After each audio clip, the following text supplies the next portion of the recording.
Welcome back to রোমার roots. তো আজকে আমাদের ভিডিওর মাধ্যমে আপনাদের দেখাতে চলেছি বাঁশবেড়িয়া এলাকার এক ঐতিহ্যবাহী মন্দির, হিন্দু মন্দির, যার নাম হলো হংসেশ্বরী মন্দির। এই অনন্য মন্দিরটি শুধু ধর্মীয় বিশ্বাস কেন্দ্রই নয়, এটি বাংলার ঐতিহ্য ও স্থাপত্যশৈলীর এক মূল্যবান অংশ। আপনি যদি বাংলার প্রাচীন মন্দির ও ইতিহাস ভালোবাসেন তাহলে একবার হলেও আপনাকে কিন্তু হংসেশ্বরী মন্দিরে আসতেই হবে। এই মন্দিরে এলে জানতে পারবেন এক 200 বছরের ইতিহাস এবং কখনো হার না মানবার এক কাহিনী। বাঁশবেড়িয়ার প্রাণকেন্দ্রে অবস্থিত হংসেশ্বরী মন্দির হল বাংলার এক অনন্য স্থাপত্যশৈলীর নিদর্শন। এই মন্দিরটি শুধু ধর্মীয় দিক থেকেই নয়, এক নির্মাণশৈলী ও ঐতিহাসিক দিক থেকেও এর বিশেষ গুরুত্ব রয়েছে। এই মন্দিরের প্রতিষ্ঠাতা ছিলেন রাজা নৃসিংহদেব রায় মহাশয়। 18 শতকের শেষের দিকে এই মন্দিরটি নির্মাণের পরিকল্পনা করেন।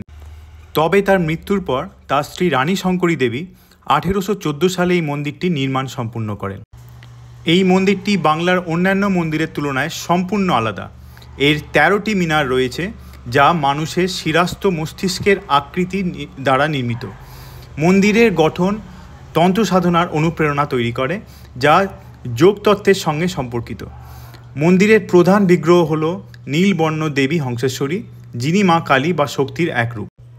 এখানে কথিত আছে যে এই মন্দিরটি নির্মাণ কাজ শুরু হয়েছিল 1801 খ্রিস্টাব্দে এবং শেষ হতে হতে মোটামুটি 1814 খ্রিস্টাব্দ হয়ে গেছিল। আর এখানকার যিনি রাজার নাম আমি একটু আগে বললাম, তিনি একজন খুবই সিদ্ধ পুরুষ ছিলেন। তো কাশীতে গিয়ে তিনি তার সাধনা করার সময় মাতা কালীর দর্শন পান এবং তার নির্দেশেই এখানে সেই মন্দিরটি নির্মাণ করা হয়। তো কাশী থেকেই বলা হয় একটি নিম কাঠের গুঁড়ি ভেসে আসে, যেই কাঠ দিয়েই পরে এই হংসেশ্বরী মাতার এই সুন্দর আবগ্রহটা তৈরি করা হয়।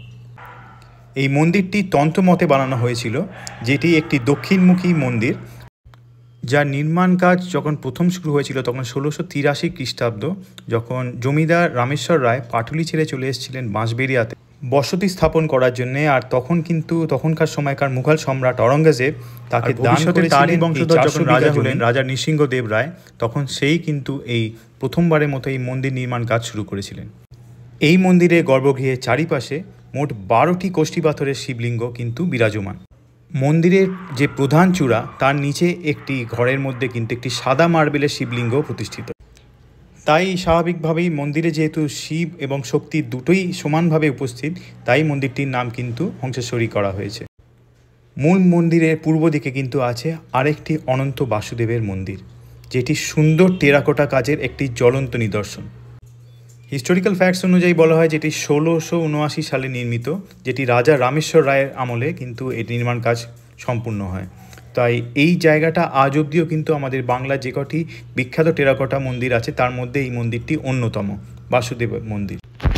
মন্দিরের ওপর উপস্থিত এই টাওয়ারটি অষ্টভুজাকার। মন্দিরের দেওয়ালটিকে লক্ষ্য করলে দেখতে পারবেন যে এখানে রামায়ণ, মহাভারত এবং কৃষ্ণের বিভিন্ন লীলার নানান চিত্র খোদাই করা আছে, যেটা কিন্তু এই মন্দিরটির দেওয়ালটিকে অপূর্ব সুন্দর বানায়।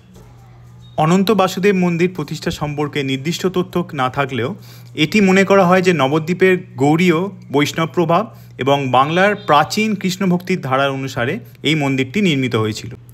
মন্দিরটি নবরত্ন শৈলীতে নির্মিত, যা বাংলার বৈষ্ণব মন্দিরগুলির অন্যতম বৈশিষ্ট্য। এখানে অনন্ত বাসুদেব বা শ্রীকৃষ্ণের বিগ্রহ স্থাপিত রয়েছে। মন্দিরের গায়ে চমৎকার পাথরের খোদাই কাজ ও টেরাকোটা শিল্প দেখা যায়। এখানে রাধাকৃষ্ণের লীলার দৃশ্য ফুটে উঠেছে।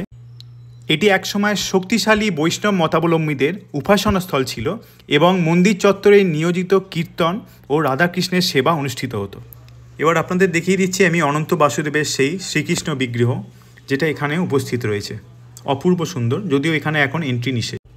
হংসেশ্বরী মন্দির, অনন্ত বাসুদেব মন্দির ও সরস্বতী মন্দির একই চত্বরে অবস্থিত, যা হিন্দু ধর্মের 3টি গুরুত্বপূর্ণ দিক শক্তি, বৈষ্ণব ভক্তি এবং বিদ্যাকে প্রতিনিধিত্ব করে।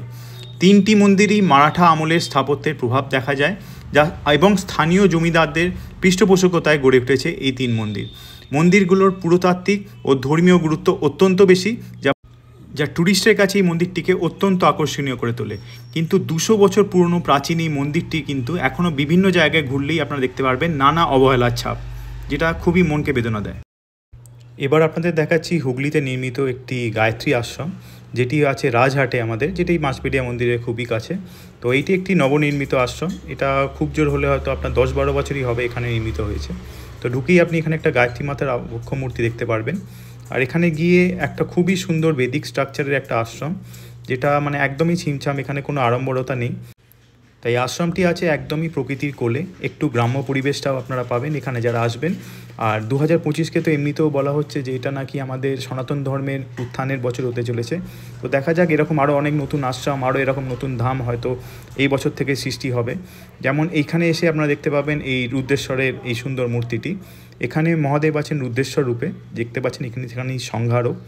যদিও শিবকে আমরা মেইনলি সংহারক হিসেবেই জানি হিন্দু মতে, যদিও এখানে এখন নতুন বেদিক টার্মে নানা রকম নতুন মতামত দেওয়া হচ্ছে। আর এখানে কিন্তু আপনারা শিবের সেই 11টি জ্যোতির্লিঙ্গের নানান যে রূপ সেটি এখানে সুন্দরভাবে প্রতিস্থাপন করা হয়েছে। যারা হয়তো এখানে অনেক মানুষই আছেন যারা হয়তো প্রত্যেকটা জ্যোতির্লিঙ্গ নিজেরা গিয়ে দেখতে পারবেন না, তাদের জন্য কিন্তু এটা একটা দারুণ সুযোগ।